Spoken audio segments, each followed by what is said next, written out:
O Grande Conflito, capítulo 38. O Último Convite Divino. Vi descer do céu outro anjo que tinha grande poder, e a terra foi iluminada com a sua glória. E clamou fortemente com grande voz, dizendo: Caiu, caiu a grande Babilônia, e se tornou morada de demônios, e coito de todo o espírito imundo, e coito de toda ave imunda e aborrecível. E ouvi outra voz do céu que dizia: Sai dela, povo meu, para que não sejas participante dos seus pecados e para que não incorras nas suas pragas. Apocalipse 18, versos 1, 2 e 4. Esta passagem indica um tempo em que o anúncio da queda de Babilônia, conforme foi feito pelo segundo anjo do capítulo 14 do Apocalipse, verso 8, deve repetir-se com a menção adicional das corrupções que têm estado a se introduzir nas várias organizações que constituem Babilônia, desde que esta mensagem foi pela primeira vez proclamada no verão de 1844. Descreve-se aqui uma terrível condição do mundo religioso. A cada rejeição da verdade, o espírito do povo se tornará mais entenebrecido, mais obstinado o coração, até que fique entrincheirado em audaciosa incredulidade. Em desafio às advertências que Deus deu, continuarão a calcar a pés um dos preceitos do Decálogo, até que sejam levados a perseguir os que o têm como sagrado. Cristo é desprezado com o desdém que se lança à sua palavra e a seu povo. Sendo os ensinos do Espiritismo aceitos pelas igrejas, removem-se as restrições impostas ao coração carnal e o professar religião se tornará um manto para ocultar a mais vil iniquidade. A crença nas manifestações espiritualistas abre a porta aos espíritos enganadores e doutrinas de demônios, e assim a influência dos anjos maus será sentida nas igrejas. A respeito de Babilônia, no tempo referido nesta profecia, declara-se: Os seus pecados se acumularam até ao céu, e Deus se lembrou das iniquidades dela. Apocalipse 18, 5. Encheu a medida de sua culpa, e a destruição está a ponto de cair sobre ela. Mas Deus ainda tem um povo em Babilônia, e antes de sobrevirem seus juízos, esses fiéis devem ser chamados a sair, para que não sejam participantes dos seus pecados e não incorram nas suas pragas. Esta a razão de ser o movimento simbolizado pelo anjo descendo do céu, iluminando a terra com sua glória e clamando fortemente com grande voz, anunciando os pecados de Babilônia. Em relação com a sua mensagem, ouve-se a chamada: Sai dela, povo meu! Estes anúncios, unindo-se à mensagem do terceiro anjo, constituem a advertência final a ser dada aos habitantes da terra. Terrível é a crise para a qual caminha o mundo. Os poderes da terra, unindo-se para combater os mandamentos de Deus, decretarão que todos, pequenos e grandes, ricos e pobres, livres e servos, se conformem aos costumes da igreja pela observância do falso sábado. Apocalipse 13, 16. Todos os que se recusarem a conformar-se serão castigados pelas leis civis e declarar-se-á finalmente serem merecedores de morte. Por outro lado, a lei de Deus que ordena o dia de descanso do Criador exige obediência e ameaça com a ira divina todos os que transgredirem os seus preceitos.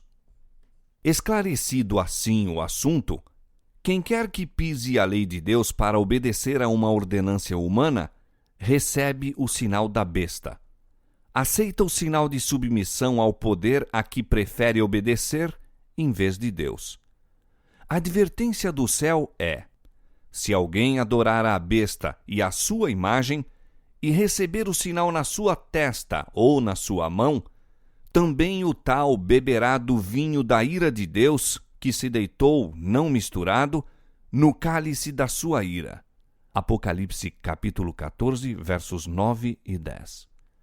Mas ninguém deverá sofrer a ira de Deus antes que a verdade se lhe tenha apresentado ao espírito e consciência e haja sido rejeitada. Há muitos que nunca tiveram oportunidade de ouvir as verdades especiais para este tempo. A obrigatoriedade do quarto mandamento nunca lhes foi apresentada em sua verdadeira luz. Aquele que lê todos os corações e prova todos os intuitos, não deixará que pessoa alguma que deseje o conhecimento da verdade seja enganada quanto ao desfecho da controvérsia. O decreto não será imposto ao povo cegamente. Cada qual receberá esclarecimento bastante para fazer inteligentemente a sua decisão. O sábado será a pedra de toque da lealdade, pois é o ponto da verdade especialmente controvertido. Quando sobrevier aos homens a prova final, traçar-se-á a linha divisória entre os que servem a Deus e os que não o servem. Ao passo que a observância do sábado espúrio em conformidade com a lei do Estado, contrária ao quarto mandamento, será uma declaração de fidelidade ao poder que se acha em oposição a Deus, é a guarda do verdadeiro sábado, em obediência à lei divina, uma prova de lealdade para com o Criador.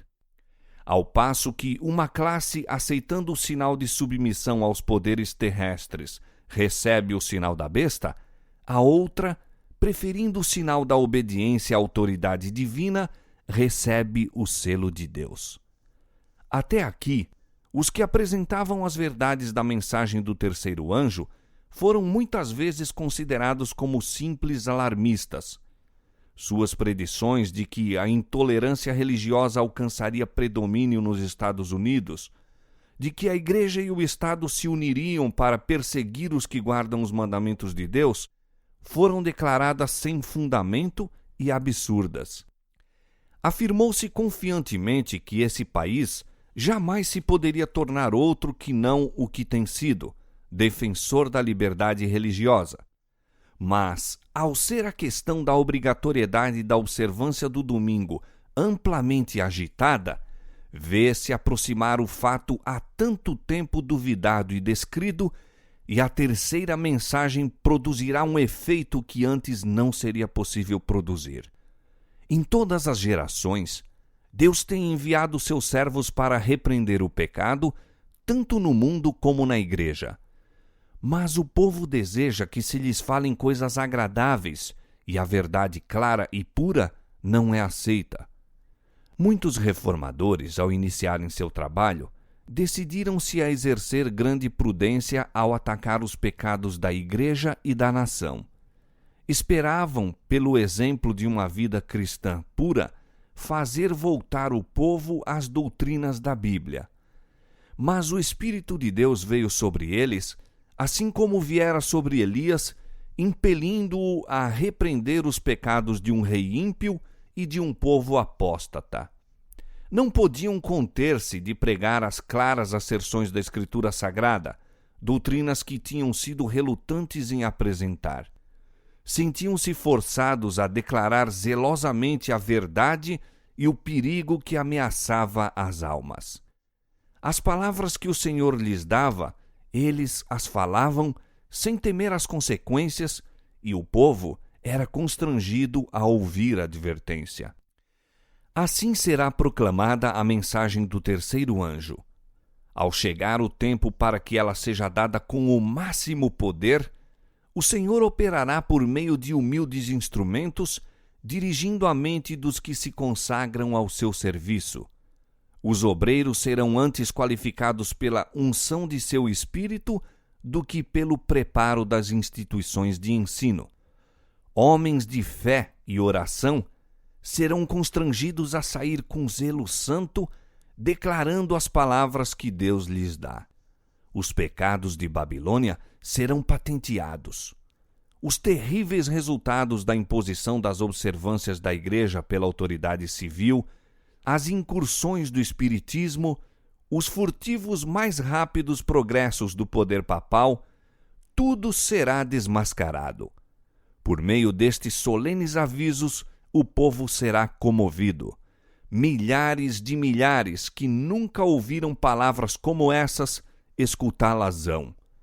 Com espanto ouvirão o testemunho de que Babilônia é a igreja, caída por causa de seus erros e pecados, por causa de sua rejeição da verdade enviada do céu a ela.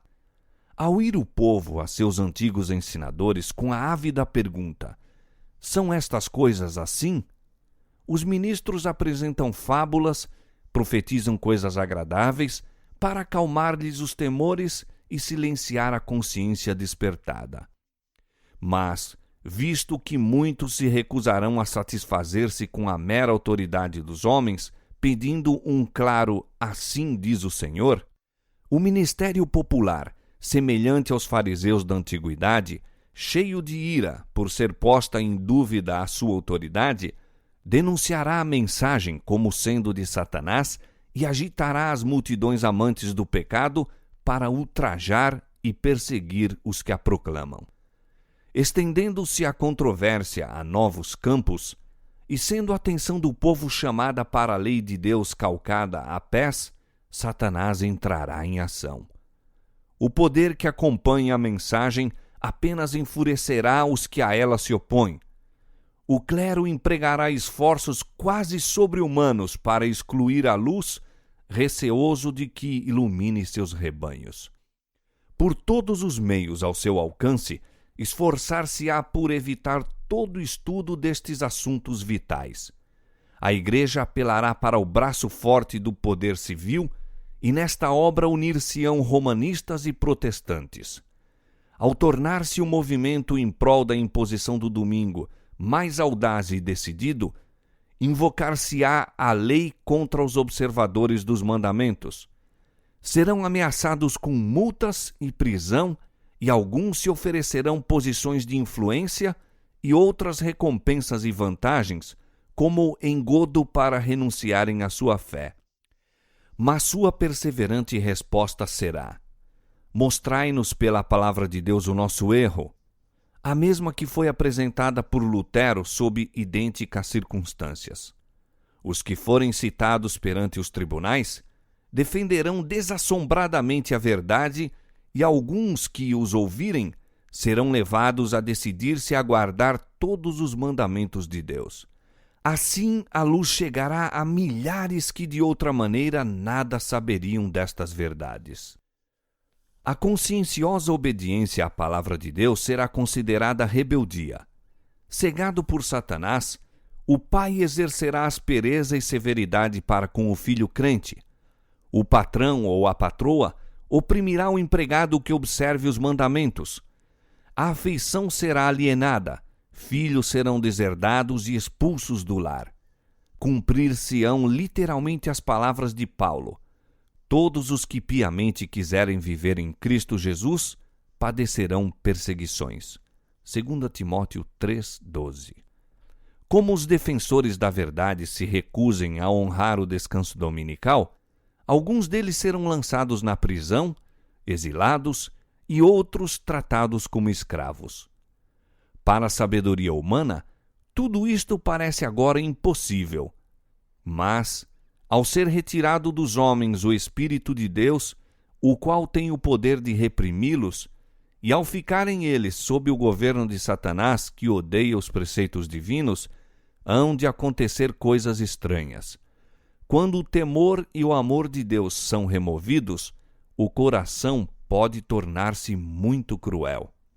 Ao aproximar-se a tempestade, uma classe numerosa que tem professado fé na mensagem do terceiro anjo, mas não tem sido santificada pela obediência à verdade, abandona sua posição, passando para as fileiras do adversário. Unindo-se ao mundo e participando de seu espírito, chegaram a ver as coisas quase sob a mesma luz, e em vindo à prova, estão prontos a escolher o lado fácil, popular. Homens de talento e maneiras agradáveis, que se haviam já regozijado na verdade, empregam sua capacidade em enganar e transviar as almas. Tornam-se os piores inimigos de seus antigos irmãos. Quando os observadores do sábado forem levados perante os tribunais para responder por sua fé, estes apóstatas serão os mais ativos agentes de Satanás para representá-los falsamente e os acusar, e por meio de falsos boatos e insinuações, incitar os governantes contra eles. Neste tempo de perseguição, provar-se-á a fé dos servos do Senhor. Deram fielmente a advertência, seguindo tão somente a Deus e sua palavra. O Espírito Divino, atuando em seu coração, constrangeu-os a falar. Estimulados por um santo zelo e forte impulso divino, cumprem seu dever sem deter-se para calcular as consequências de falar ao povo a palavra que o Senhor lhes dera. Não consultaram seus interesses temporais, tampouco procuraram defender sua reputação ou vida. Todavia, quando a tempestade da oposição e vitupério irromper sobre eles, alguns, vencidos pela consternação, estarão prontos para exclamar: se tivéssemos previsto as consequências de nossas palavras, teríamos guardado o silêncio. Acham-se cercados de dificuldades. Satanás os assalta com cruéis tentações. A obra que empreenderam parece muito além de sua habilidade para levarem a termo. Estão quase a sucumbir. Foi-se o entusiasmo que os animava. Contudo, não podem voltar. Então, sentindo o seu completo desamparo, se refugiam naquele que é poderoso em busca de auxílio. Lembram-se de que as palavras que falaram não eram suas, mas daquele que os mandou dar advertência. Deus lhes pôs a verdade no coração e não poderiam eximir-se de proclamá-la. As mesmas provações foram experimentadas por homens de Deus nos séculos passados. Wycliffe, Hus, Lutero, Tyndale, Baxter, Wesley insistiam em que todas as doutrinas fossem submetidas à prova da Bíblia, declarando que renunciariam a tudo que esta condenasse. Contra esses homens desencadeou-se a perseguição com fúria implacável. Não cessaram, todavia, de declarar a verdade. Cada um dos diferentes períodos da história da Igreja se tem distinguido pelo desenvolvimento de alguma verdade especial adaptada às necessidades do povo de Deus naquele tempo. Toda nova verdade teve de enfrentar o ódio e a oposição. Os que foram beneficiados por sua luz sofreram tentações e provações. O Senhor dá ao povo uma verdade especial quando este se encontra em situação difícil. Quem ousa recusar-se a publicá-la? Ele ordena a seus servos que apresentem o último convite de misericórdia ao mundo. Eles não podem permanecer silenciosos a não ser com perigo de sua alma. Os embaixadores de Cristo nada têm que ver com as consequências. Devem cumprir seu dever e deixar os resultados com Deus. Assumindo a oposição caráter mais violento, os servos de Deus de novo ficam perplexos, pois lhe parece que eles motivaram a crise. Mas a consciência e a palavra de Deus lhes asseguram que sua conduta é correta, e conquanto continuem as provações, são fortalecidos para suportá-las. A luta se torna mais renhida e acirrada, mas a sua fé e coragem aumentam com o perigo. Seu testemunho é: não ousamos tentar alterações na palavra de Deus, dividindo a sua santa lei, dizendo ser essencial uma parte ou outra não, com o fito de alcançar o favor do mundo. O Senhor a quem servimos é capaz de nos livrar. Cristo venceu os poderes da terra. A recear-nos-emos de um mundo já vencido? A perseguição, em suas várias modalidades, é o desenvolvimento de um princípio que subsistirá enquanto existir Satanás e tiver o cristianismo poder vital. Ninguém poderá servir a Deus sem atrair contra si a oposição das hostes das trevas. Anjos maus o assaltarão, alarmados de que a sua influência lhes esteja arrebatando a presa.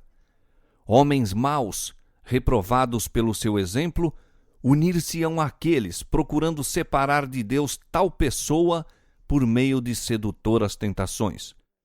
Quando estas não surtem o efeito esperado, recorre-se ao poder compulsório para forçar a consciência. Mas, enquanto Jesus permanece como intercessor do homem no santuário celestial, a influência repressora do Espírito Santo é sentida pelos governantes e pelo povo. Essa influência governa ainda, até certo ponto, as leis do país. Não fossem estas, e a condição do mundo seria muito pior do que ora é. Conquanto muitos de nossos legisladores sejam ativos agentes de Satanás, Deus também tem os seus instrumentos entre os principais homens da nação. O inimigo incita seus servos a que proponham medidas que estorvariam grandemente a obra de Deus. Mas estadistas que temem o Senhor são influenciados por santos anjos para que se oponham a estas propostas com argumentos irretorquíveis. Assim, um pugilo de homens sustará poderosa corrente de males. A oposição dos inimigos da verdade será restringida a fim de que a mensagem do terceiro anjo possa efetuar a sua obra. Quando for dada a advertência final, prenderá a atenção das pessoas influentes por meio de quem o Senhor está agora a operar, e algumas delas a aceitarão e manter-se-ão com o povo de Deus durante o tempo de angústia. O anjo que se une na proclamação da mensagem do terceiro anjo deve iluminar a terra toda com a sua glória. Predisse com isto uma obra de extensão mundial e de extraordinário poder. O movimento adventista de 1840 a 1844 foi uma manifestação gloriosa do poder de Deus. A mensagem do primeiro anjo foi levada a todos os postos missionários do mundo e, em alguns países, houve o maior interesse religioso que se tem testemunhado em qualquer nação desde a reforma do século XVI. Mas isto deve ser superado pelo poderoso movimento sob a última advertência do terceiro anjo. Esta obra será semelhante à do dia de Pentecoste. Assim como a chuva temporã foi dada no derramamento do Espírito Santo no início do Evangelho para efetuar a germinação da preciosa semente, a chuva serôdia será dada em seu final para o amadurecimento da seara. Conheçamos e prossigamos em conhecer o Senhor, como a alva será a sua saída, e ele a nós virá como a chuva serôdia que rega a terra. Oséias 6, 3. E vós, filhos de Sião, regozijai-vos e alegrai-vos no Senhor vosso Deus, porque ele vos dará ensinador de justiça e fará descer a chuva, a temporã e a serôdia. Joel 2, 23. E nos últimos dias acontecerá, diz Deus, que do meu espírito derramarei sobre toda a carne. E acontecerá que todo aquele que invocar o nome do Senhor será salvo. Atos capítulo 2, versos 17 e 21. A grande obra do Evangelho não deverá encerrar-se com menor manifestação do poder de Deus do que a que assinalou o seu início. As profecias que se cumpriram no derramamento da chuva temporã no início do Evangelho devem novamente cumprir-se na chuva serôdia no final do mesmo. Eis aí os tempos do refrigério que o apóstolo Pedro esperava quando disse: Arrependei-vos, pois, e convertei-vos, para que sejam apagados os vossos pecados e venham assim os tempos do refrigério pela presença do Senhor, e envie ele a Jesus Cristo. Atos capítulo 3, versos 19 e 20. Servos de Deus, com o rosto iluminado e a resplandecer de santa consagração, apressar-se-ão de um lugar para outro para proclamar a mensagem do céu. Por milhares de vozes em toda a extensão da terra será dada a advertência. Operar-se-ão prodígios, os doentes serão curados, e sinais e maravilhas seguirão aos crentes. Satanás também opera com prodígios de mentira, fazendo mesmo descer fogo do céu à vista dos homens. Apocalipse 13:13. Assim, os habitantes da terra serão levados a decidir-se. A mensagem há de ser levada não tanto por argumentos, como pela convicção profunda do Espírito de Deus. Os argumentos foram apresentados. A semente foi semeada e agora brotará e frutificará. As publicações distribuídas pelos missionários têm exercido sua influência. Todavia, muitos que ficaram impressionados foram impedidos de compreender completamente a verdade ou de lhe prestar obediência.